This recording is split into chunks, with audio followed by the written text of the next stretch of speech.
Dear students, अस्सलाम वालेकुम। उम्मीद है कि आप खैरियत से होंगे और आपका टाइम अच्छा गुजर रहा होगा। हमारी फर्स्ट ईयर की लेक्चर सीरीज शुरू है। आज का हमारा टार्क, इसका टॉपिक है टार्क को डिफाइन कैसे करते हैं। आइए चलते हैं टॉपिक की तरफ। टार्क होता है turning effect of force on a body, of a force on a body, या आप ये भी कह सकते हैं, एक और डेफिनेशन भी होती है इसकी कि cross product of force end moment arm. Moment arm और जो फोर्स होती है उसका जो क्रॉस प्रोडक्ट होता है उसको भी टार्क कहा जाता है। आइए इसको थोड़ा सा डिस्कस कर लेते हैं अपने टॉपिक को। हम एक ये करें, सपोज पहले 100 न्यूटन की फोर्स लगाई थी, अब आप उठा के इसके ऊपर 200 न्यूटन की फोर्स लगा दें। अब क्या होगा? अब नट खोलने में थोड़ी आसानी होगी। फोर्स बढ़ाते जाओ, आप देखते जाओगे कि आपका जो नट होगा वो जितनी बड़ी फोर्स आप लगाओगे उससे आसानी से खुलेगा। लेकिन आप एक ऐसी सूरत हाल में हो कि आपके पास फोर्स चेंज करने का ऑप्शन नहीं है, तो फिर आप एक और काम भी कर सकते हो कि अगर आप स्पैनर की लेंथ चेंज कर दो,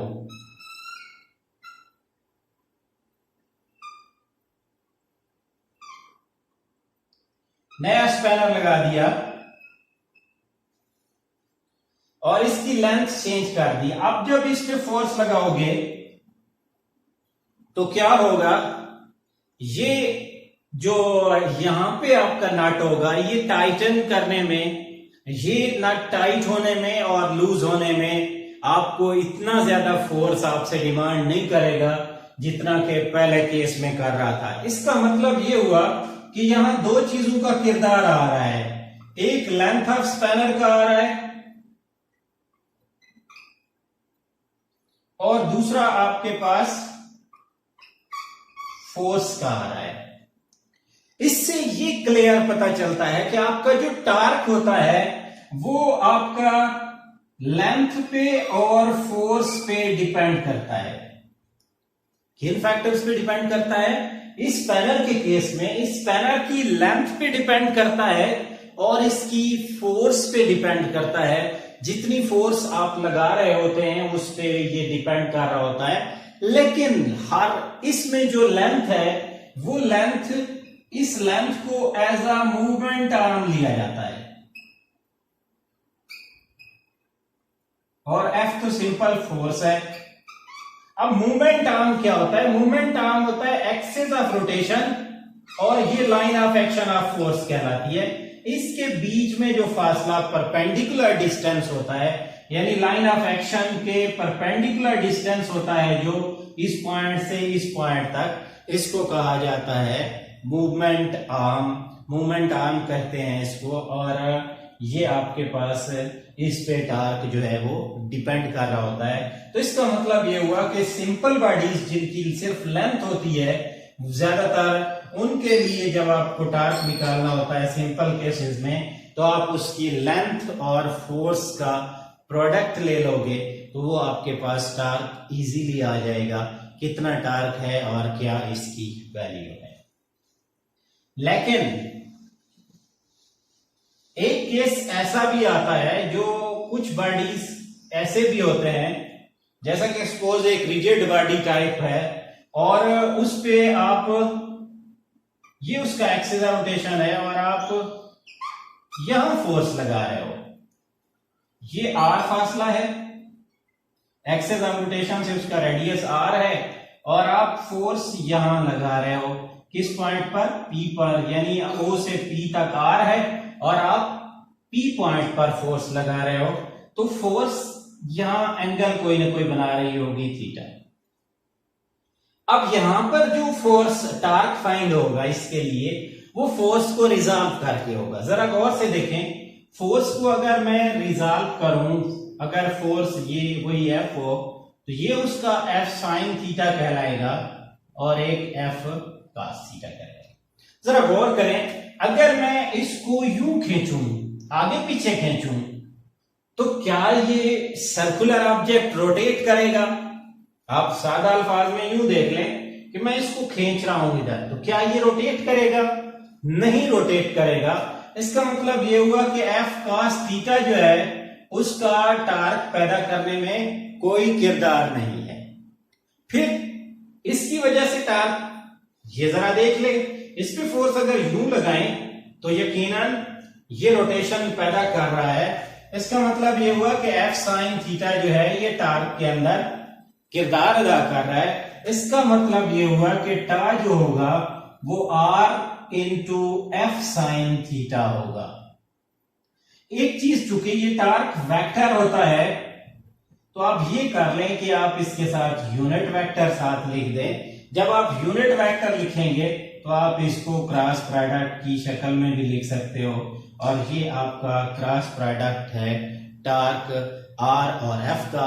इसको पढ़ा जाता है cross product of movement arm and force is known as torque. ये आपका टार्क कहलाता है। ये टार्क कुछ स्पेशल केसेस रखता है, इसके अंदर भी स्पेशल केसेस होते हैं। पहला केस, अगर आपके पास थीटा 0 है तो tau is equal to r F sine 0, इस वक्त कोई टार्क पैदा नहीं होगा। अगर थीटा 90 है तो टार्क आपका मैक्सिमम होगा, और अगर आपका थीटा 180 है तो इस केस में भी आपका कोई टार्क पैदा नहीं होगा। और ये टार्क को पैदा करने के लिए, किसी भी बॉडी के टार्क के लिए ये जरूरी फैक्टर होते हैं। इनसे ये पता चल गया इस केस में कि टार्क की जो इन केसेस में डिपेंडेंस आ रही है वो इस केस में 3 फैक्टर्स पे है। एक मूवमेंट आर्म पे है, एक फोर्स पे है, और एक एंगल जो जिस पे फोर्स और मूवमेंट आर्म एक दूसरे के साथ एक्ट कर रहे होते हैं उस पे होती है। ये सारे फैक्टर मिलकर आपको टार्क प्रोड्यूस करके देते हैं। एक और चीज की, टार्क की यूनिट्स क्या होते हैं? या सिंपल आरएफ लिख दें तो इसका मीटर होता है, इसका न्यूटन मीटर। तो टार्क के यूनिट नॉर्मली जो है वो न्यूटन मीटर हम यूज करते हैं। अगर बात की जाए डायमेंशंस की, तो टार्क के जो डायमेंशन होते हैं वो फोर्स का होता है mlt की -2, और लेंथ का जो डायमेंशन या मोमेंट आर्म का होता है वो l होता है। तो इसके डायमेंशन होते हैं ml की 2 t की -2। ये इसके नॉर्मली डायमेंशन यूज किए जाते हैं जो हम यहाँ पे ज्यादातर इसके लिए यूज करते हैं।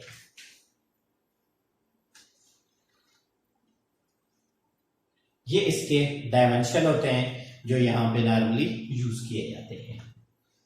फिर एक आखिरी बात इसके अंदर और भी बता देना चाहूंगा कि टार्क्स जो हैं, आपके जो मूवमेंट्स होते हैं, ये 2 किस्म के मूवमेंट जो होता है, टार्क या मूवमेंट जो होता है, ये 2 किस्म का हो सकता है।